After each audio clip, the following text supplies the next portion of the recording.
Hi, I'm Brian Mullin, and this is Balls Out Physics, episode 5.2, the conservation of momentum in space. Now, in the last episode, I looked at propulsion in a vacuum chamber, and the real reason I wanted to do that was to try and show how difficult it would be to construct a vacuum chamber that accurately resembles or accurately models an infinitely expanding outer space. And a lot of people offered to contribute to a GoFundMe account or donate to building one of these. And while I really appreciate it, there's already somebody out there who's working on one of these, and he's a guy named Rob Durham. You might be familiar with his work. If not, check out his channel. He actually sent me a message about his work on vacuum chambers, and he's done some propulsion tests with CO2 cartridges, and that's why I thanked Rob in the last episode and for that idea. And he's also looking at doing some experiments with radiation inside, or thermal radiation inside the vacuum chambers he's constructed. And he spent, it sounds like, a good amount of money on this, so there's already somebody out there doing it. If you want to donate to anybody, please try to get in contact with him. I asked him if he would mind if I promoted his stuff, and well, I wanted to get this episode out, so I didn't wait for a reply. Sorry, Rob, but I figured you wouldn't mind people donating money for all of your hard work. He's also working with an Australian engineer, but he and an Australian engineer are both working on this, and they're both engineers, which is really awesome to talk to other engineers about this stuff. There's a lot of people that are seeing the flaws in the model of our world and space travel and all kinds of things. So I wanted to get back into the action-reaction problem in space and also the conservation of momentum. One of the biggest, or the typical solution I kept getting for the action-reaction problem is you use the conservation of momentum to design a propulsion system. And I'll get into how that equation is derived in a second, but I also mentioned looking at the compressed gas as a spring, because maybe it's easier to visualize that way, kind of going over the example in episode 5 again, and then go into the conservation of momentum. So when you take a spring, this is the biggest spring I had, unfortunately, but when you take a spring and you push in on it, when you compress it, it pushes back on your fingers or whatever you're using to compress it with, right? Action, reaction, typical stuff. Now, to calculate the force in a spring, or the force required to compress a string, we use what's called Hooke's law, and that's what this is right here. The force to compress the spring is equal to negative k times x, and negative k is basically the stiffness of the spring, and it varies between different springs. And then x would be the distance required or the distance of compression that you apply. So if I compress it this much, there would be that much force in it, depending on what that distance was that I compressed it. And then you compress it more, there's more force, and then more and more force. Does that make sense? And that's the reason it's negative, because it's the amount of force required to compress the string. And then whatever force that is pushes back on both of my fingers with that force, that reaction. Okay, so the reaction on each one of my fingers is equal to Fs. Okay, pretty simple. And so somebody suggested on episode 5 or used a spring. We were talking about the spring and how that could explain the compressed gas in a container that was sprayed out into space. That's what I talked about in episode 5, and how that could possibly explain the reaction. And so I thought that was a really good analogy and a good way to simplify it and look at it. So what I did was I drew the container here with a spring, a compressed spring in it, instead of the gas. The spring is basically taking the place of the gas, to simplify it. And so what I've also set up here are 3 time intervals, okay? And the spring has been compressed right here to over a certain distance x, which I've got down here. Okay, so this is actually time equals 0. And we're going to say the shuttle is on this side of the container, and then space is on this side of the container. Okay, this is the same container at 3 different time intervals. Okay, so 1, 2, 3. It's the same thing. So what happens is we compress this string, or the spring, and get a force, Fs.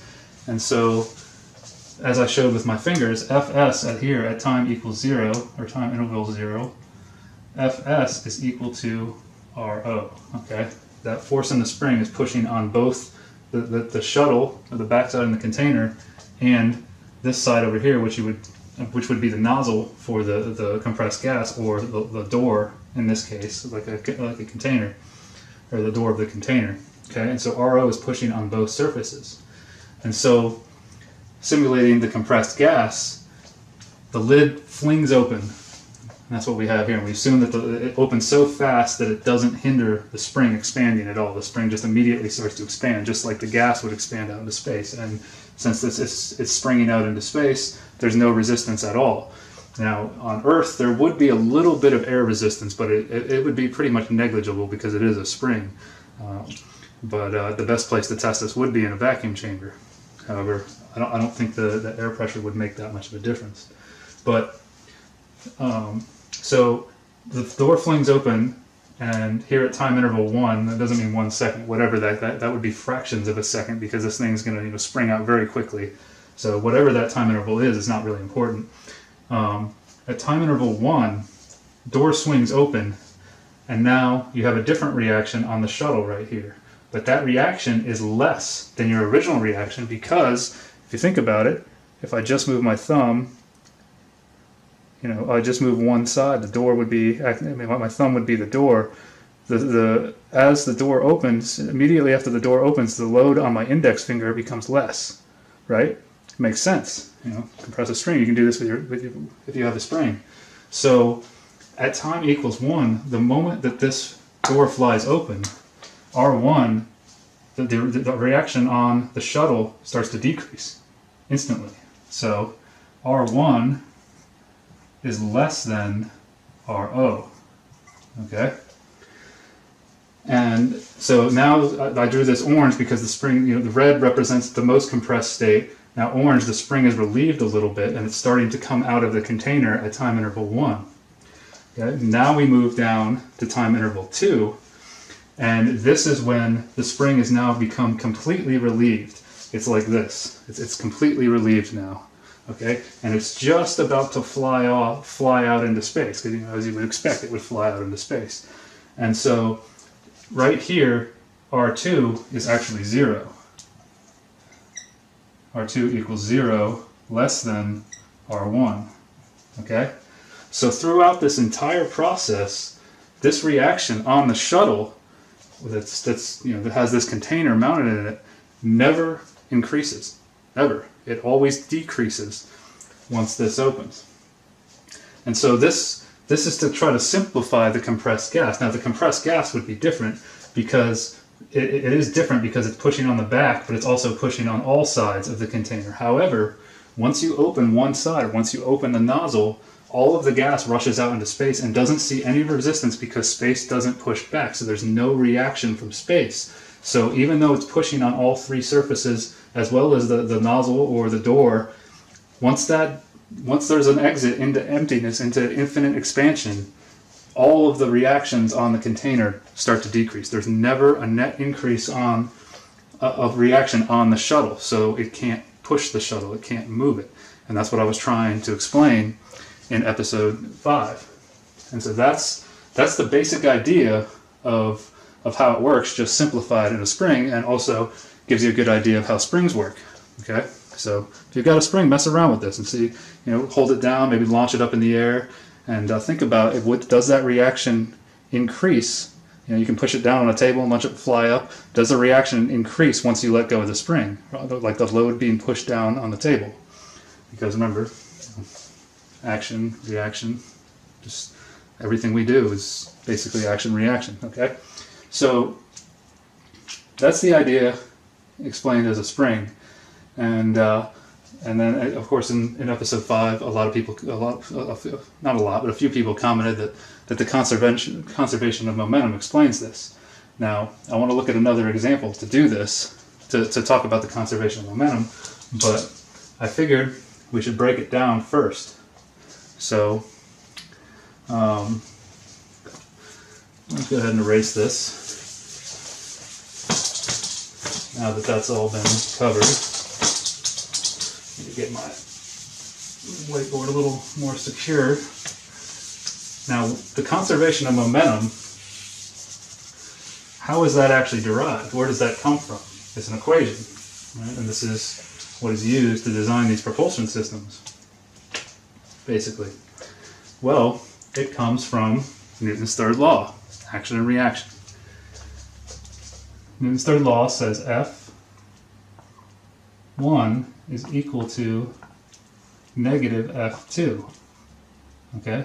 Force 1 is equal to the opposite, equal and opposite reaction, F2. As I crouch and push it down on my feet, the floor pushes back with negative F2, or however you want to look at it, okay? Well, now, if you remember from episode 2, force is equal to mass times acceleration, ma, okay? So we can rewrite this as m1 a1 equals m2 a2, okay? And now, if you remember, I think I covered this in episode 3, that acceleration is equal to the change in velocity divided by time, okay? So again, we can rewrite this as m1 equal m1 times delta v1 over t equals m2 times delta v2, actually equals negative, stays negative, over t, okay? So m1 times the change in velocity of this mass divided by time equals negative m2 times the change in velocity of m2 divided by time. And time is constant, it's not different for each mass. The whole thing occurs over a set time. So multiply each side by t, since it's the same, it's constant. T cancels, and you get m1 times delta v1 equals negative m2 times delta v2. This is the conservation of momentum equation. It is action and reaction. It is Newton's third law. It's the same thing, it's just a different way to write it. Okay? And on episode 5.1, somebody suggested a fire hose. A fire hose is explained with this equation, how when a firefighter turns the fire hose on, it pushes back on them. I mean, they can push back pretty hard. Sometimes it takes a couple of guys to hold a fire hose. And I had to think about that one for a bit. But I want to do an example looking at a fire hose and how this equation can be used to figure out what velocity the fire hose would experience if there was nobody holding it or nobody there to get the reaction, and then compare that to what would happen in space. Okay, so I'm going to draw another sketch and I'll be right back. Okay, so here we go. What I have drawn here is a fire hose. Here's the hose, here's the nozzle. Okay, up here I have the equation. What I did was I said the reaction from the force of the water on the hose, the reaction acts to the right and the force of the water acts to the left. And what I'm saying is your right is positive, your left is negative. Okay? If you're watching the video. And so reaction, action, and then that can be converted into the conservation of momentum, as I just showed. And so what we have is water's flowing through this hose to a nozzle. And this nozzle works just like the jet engine, or very similar to the jet engine I showed in episode 5.0.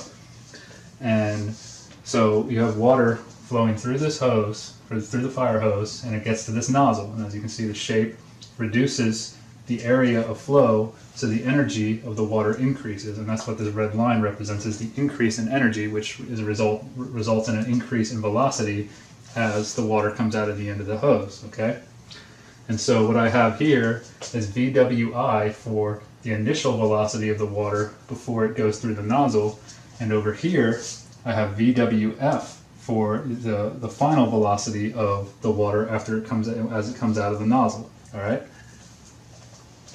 Okay, so hose, the initial, I've got also here the initial velocity of the hose, right? So VHI is equal to 0 because the hose is just sitting there, it's at rest. And we're going to assume that nothing resists the hose's movement when the water kicks on, because obviously the hose is going to fly backwards, right? Unless there's firefighters to hold it.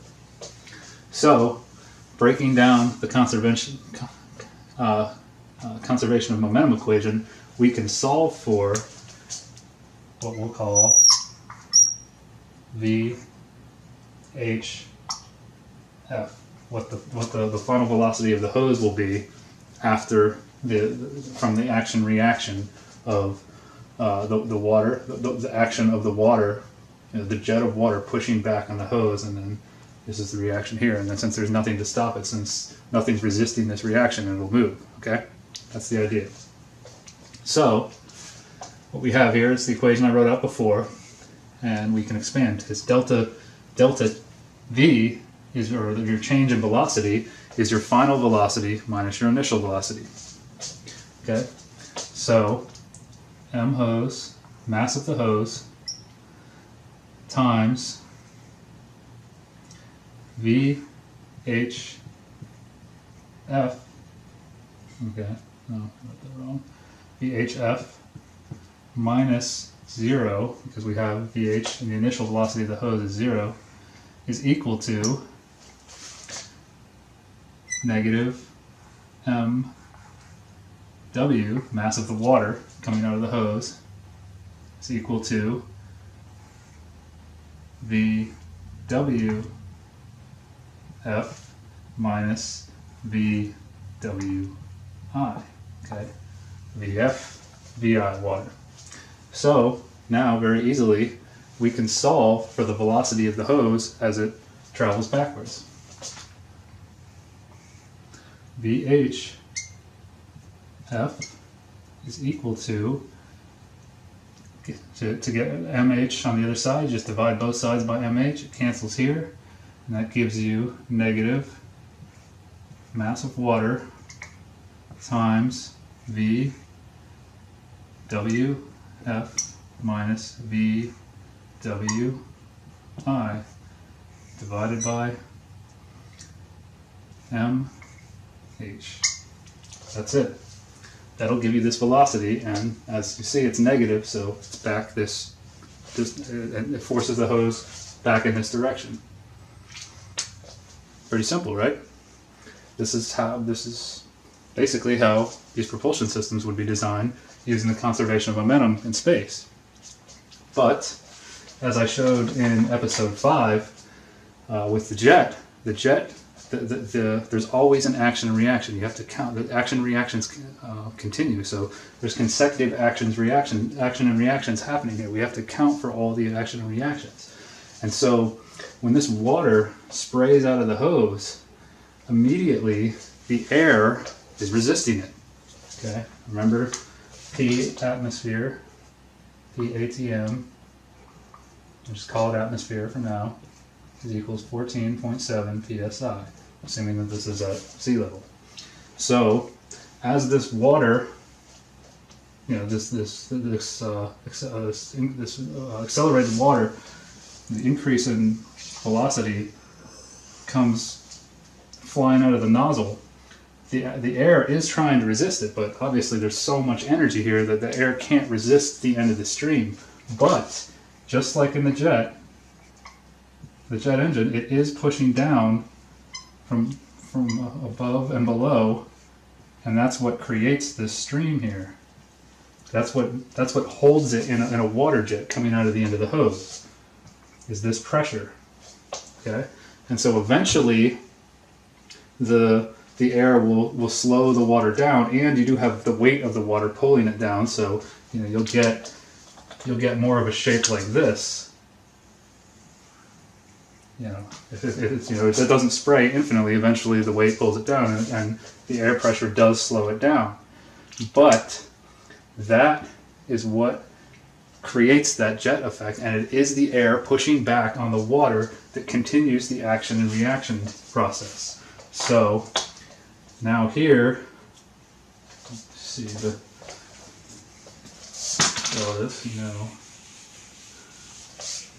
you basically have our water equals negative F air in a nutshell. But this sends like a ripple through the air, and it's like dominoes of air being pushed backwards until the air finally resists it. And it happens instantaneously when you turn the hose on, and that's why you get kicked backwards. And you just can't see it because it's air. But this is what happens. There has to be consecutive actions and reactions. Every action has an equal and opposite reaction. Newton's third law, I believe it's true. It's everyday life. We know this. We experience it all the time when we're walking around, picking up a toothbrush, brushing your teeth. Every single thing we do has an action and reaction. If it didn't, we couldn't move. We could not control our movement. Okay? So, pretty simple. So, let's now consider this in space. All right?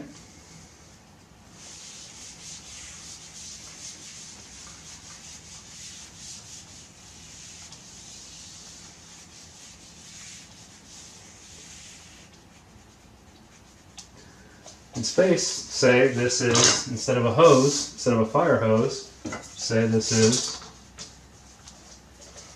one of the jets on the shuttle. Okay? And that's the nozzle of the jet, or this would be propellant. Okay, so this would be P, and this would be VS for shuttle, and the reaction of the shuttle is equal to the force of the propellant. And see where I'm going with this, shuttle, propellant. Okay. And then shuttle, propellant. Well,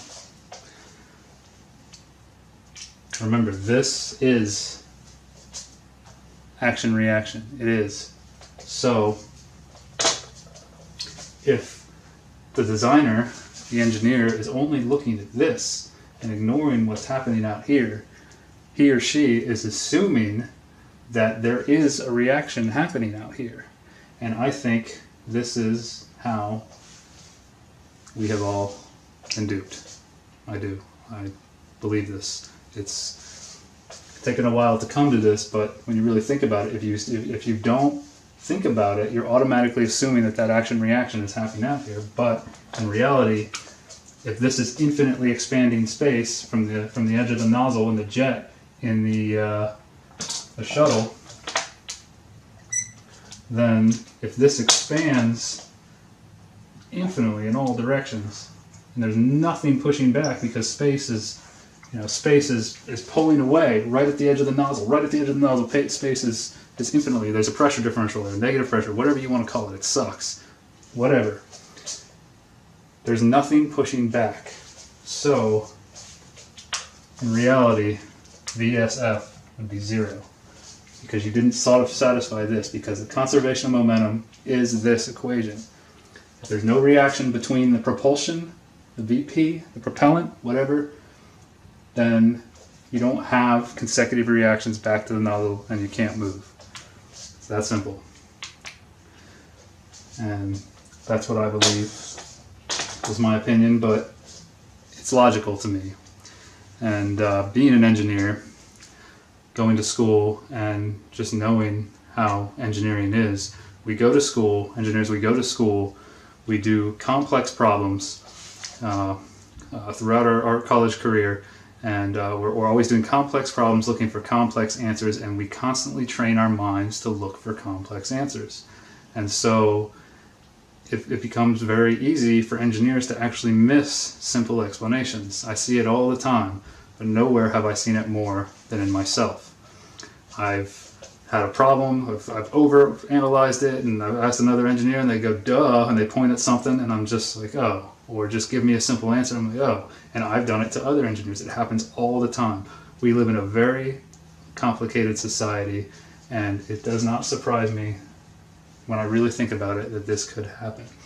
So, I think it could be one massive conspiracy. Well, really, if engineers are designing these propellant systems for spacecraft and satellites and all these things, and they see video of them, they think it works. They forget about this action-reaction that's not happening because they only stick to this part right here. And if you just stick to this, you will get a velocity. If you do this calculation like I just did and ignore what's going on out here, okay, just like I did before, now we're saying mass shuttle equals VF or VSF minus V SI if it's moving, or we can assume it's not, and that equals negative mass propellant times velocity propellant final minus velocity propellant initial. And they can solve for this, and they can say, you can divide both sides by ms, okay? And so that gives you VSF minus VSI equals negative MP times VPF minus VPI over MS. And then you can just add VSI to both sides, and then you have velocity shuttle final equals negative MP propellant times VPF minus VPI over mass shuttle. Sorry, I'm going through all this.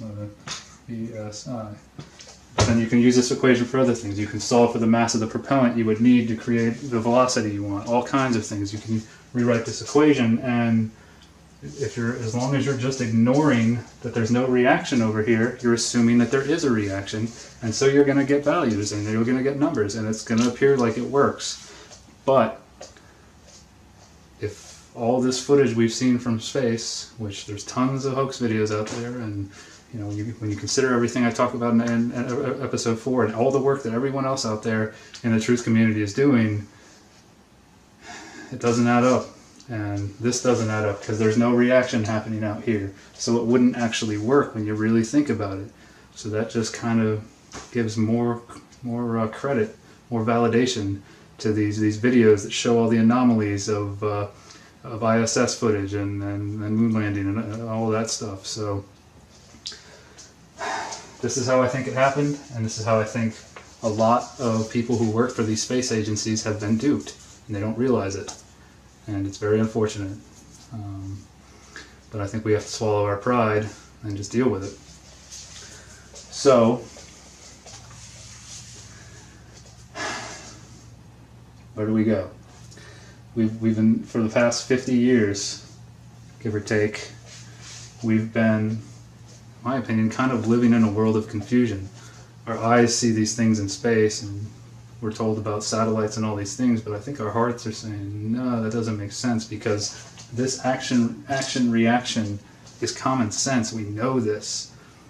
One of the things I loved about high school physics was I realized that it was kind of common sense, and we were just applying values and names and numbers to things. And I loved physics when I was in high school because of that. So, yeah, I think this is what has happened, and thanks for everyone for all the great comments, and even the critics out there. This kind of helped me get to this, and I think this makes sense, but it's up to you to decide what is true, because when it comes down to it, there's really only one person in this world who decides what's true, and that's you. You decide. You let your mind look at things, and in my opinion, let your heart decide if those things are true or not, because I think that's how we work, and I will get into that in later episodes now. That's also your decision as well, to think about how we work, but I do think that's how we work. And so I don't think space travel is possible because of this, at least using propellants. Now, if we use bullets, again, the bullet, going back to episode 5.0, you have two masses with an action happening between them and blowing them apart, and that would work. If you had barrels sticking out of some type of spacecraft, I think you could move that way. It makes a lot of sense. And the same goes with the skateboard example. There are two masses, myself and the skateboard and the cinder block or the CMU block, and my arms are the action throwing it away from me. It would satisfy this equation, action, reaction. It would all work. You could solve for the velocities and go from there. So, that's it. I'm going to get into some different stuff in episode 6, and maybe I can go over the bullets again if I need to in another sub-episode of this, if people tell me that doesn't make sense. But like I said, decide for yourself. I'm not telling you what's true. I'm just telling you what I know is true now. After lots of thought and lots of research, it's just, like, there's never been a human being in space, and there's never been a satellite or anything in space. And what I feel really bad for is that dog Laika that the Soviets launched. Dog had no idea what was about to happen to her. At least humans know what they're getting themselves into. So, yeah. I will get into a lot more stuff. I'm really enjoying working with everybody in the truth community. It's a beautiful group of people. And so this time I'm going to leave you with a quote following this presentation from who I think was the greatest engineer who ever lived, and has been forgotten, but people are starting to remember who he is. And so I'll leave you with that after this. Until next time, peace.